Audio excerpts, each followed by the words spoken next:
Hey there, boys. What do you think about this? TwoSun knife, 343, and now they're throwing the model number on the blade. TS343 Jerry Jelly design D2 blade. It seems like the last couple of models I've been looking at have been D2. Kind of strange. They were doing a bunch of 14C. I got this one, of course, from White Mountain Knives. Wasn't very expensive though. It was $79.99. It's multicolored. And what is it? It's 8 1/4 overall, 3.5, but $79.99. Okay, so titanium, multicolored G10 D2, nice looking design, full size knife. 79 minus 10%, so in the low $70 range. And let's let it drop. Centered up, looks good. That front flipper, it's not much, is it? That tab there? Nah, but it's pretty easy to kick out, and it's pretty easy to disengage. Check this out. Okay. Kind of like it's a titanium frame with scales, but looks like a bolster lock in that way. Over travel stop, hardened steel insert, all that kind of good stuff. So, I mean, that's nice for the money. We're not talking a lot of money. We're just talking over the 60s, the low 70s. I like Jerry Jelly designs. I don't know what it is about the ones he does, but, I could probably do a video on Mazwan, Max, Jerry Jelly, Night Morning, those four alone. Wow. Okay. Yeah. Tepe, another one, They've got a lot of really good designers doing knives for them. And Jerry Jelly is one of the major ones. This is a little different than what he normally does. But, I mean, this pocket clip kind of follows the nice flow of the design. And yeah, I mean, it's right hand only. It's not left hand, and then that blade just pretty much disappears into there. And hold on, let me kick this blade up a little bit. But, oh yeah, he's got it all blade to handle length, and flow is really nice. Ergos are good, and he's got, an unsharpened area, a little cutaway up here. Good for stropping, sharpening, and staying away from hitting things up here.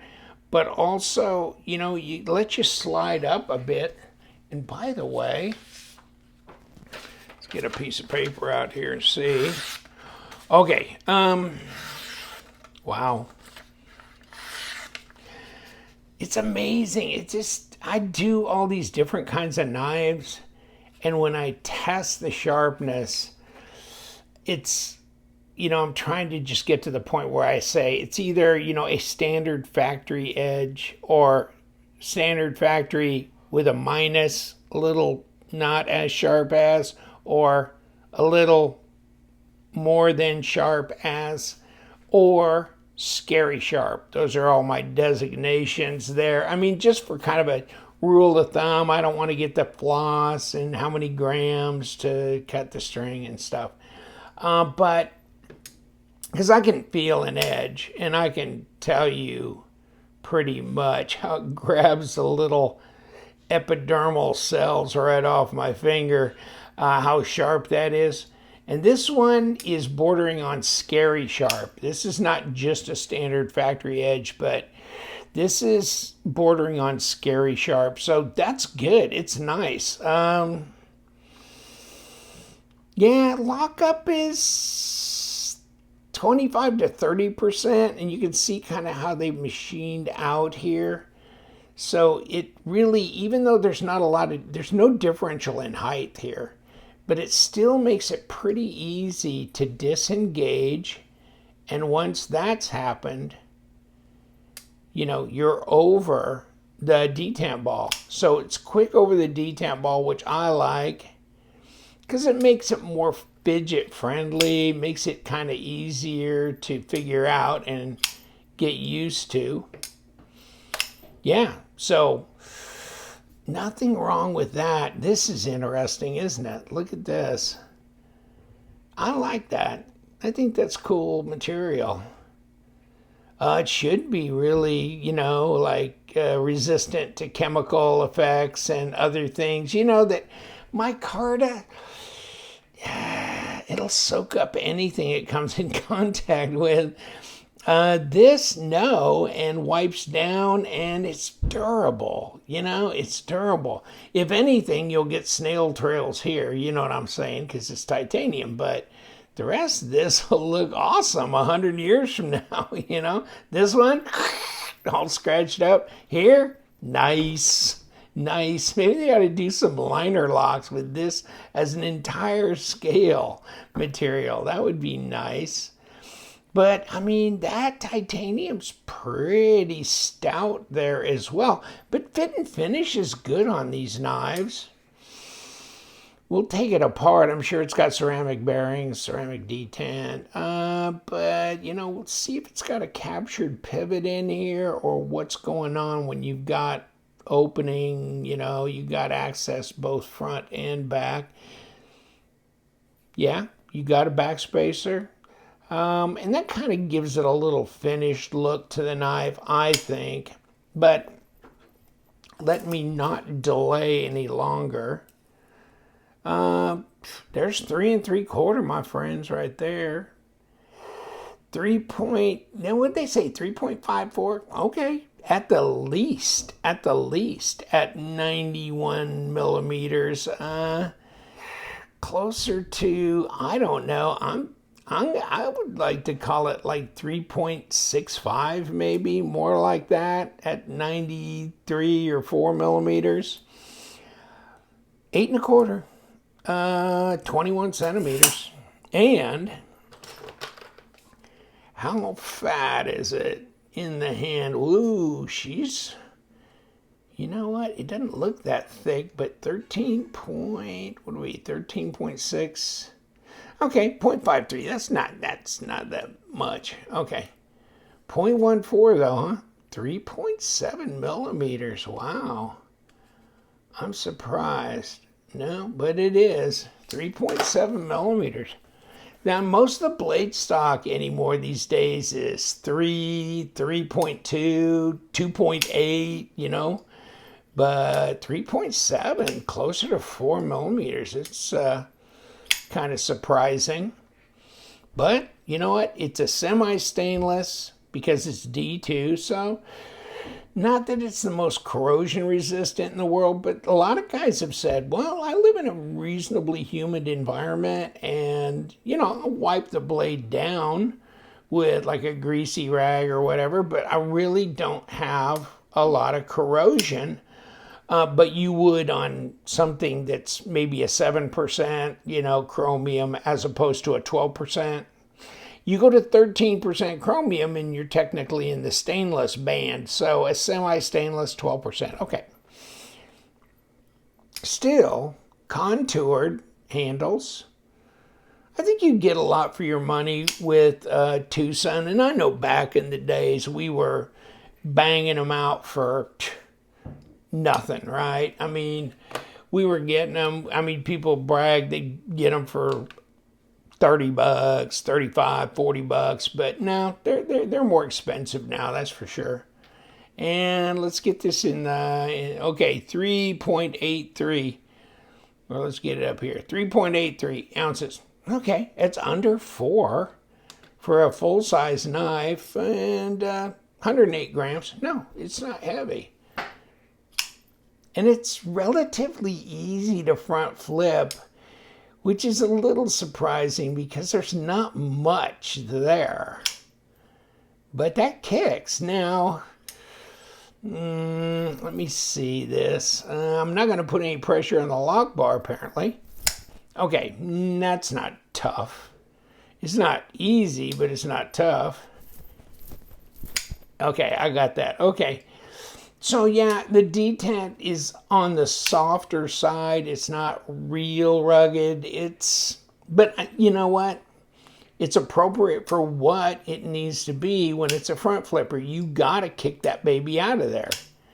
And you can't have it much tougher than that, or you're gonna be throwing the knife instead of flipping it open. It's gonna leave your hand and go over and bounce off the floor. So nah, this is where it needs to be, being what it is.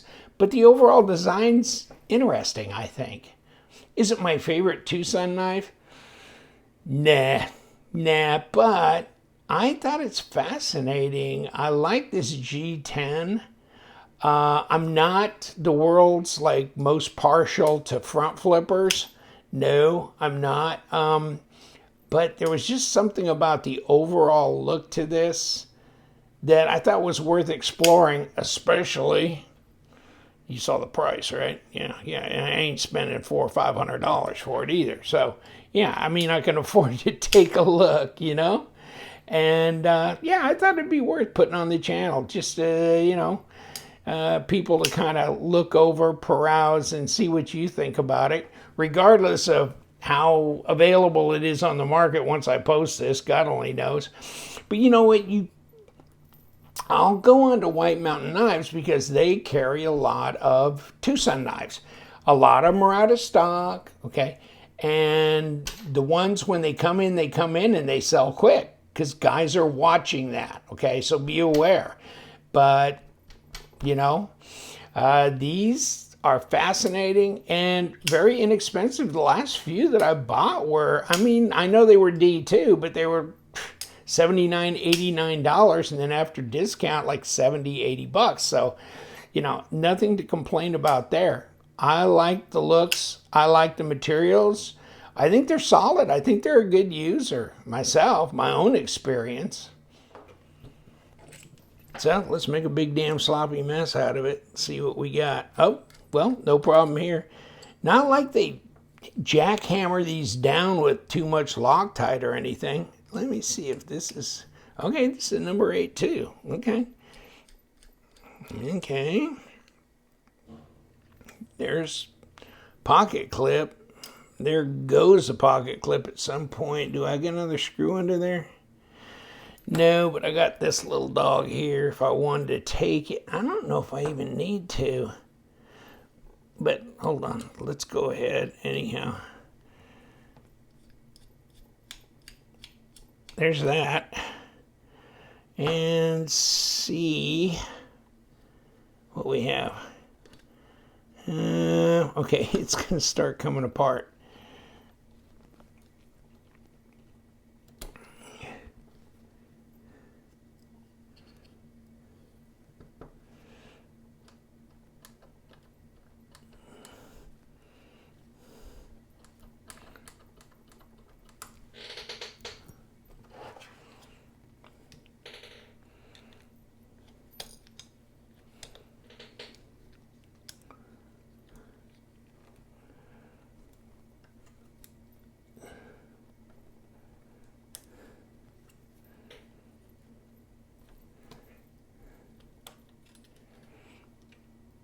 Okay, this, of course, was stuck down on here, so it took a little bit of just fiddling with to get that off. And let me see where we are, because I think this little deal at the end here is kind of holding everything together, and it is.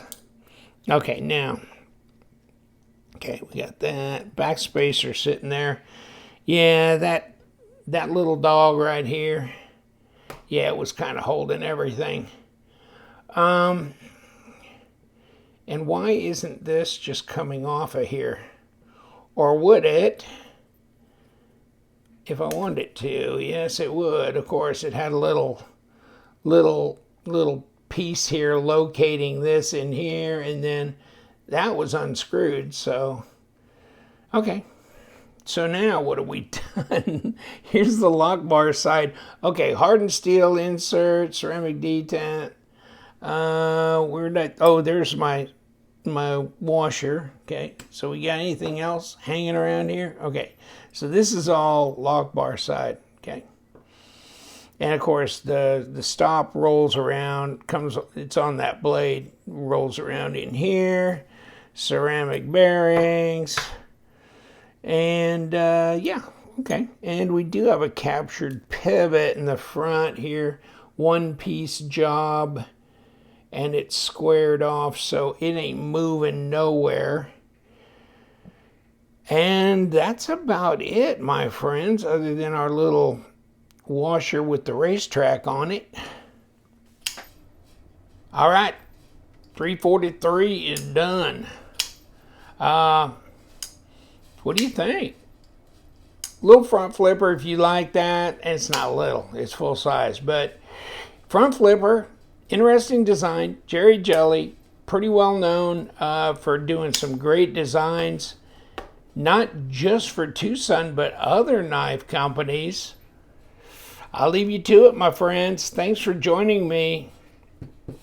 We love them knives. Subscribe to my channel, wouldn't you? And stay sharp.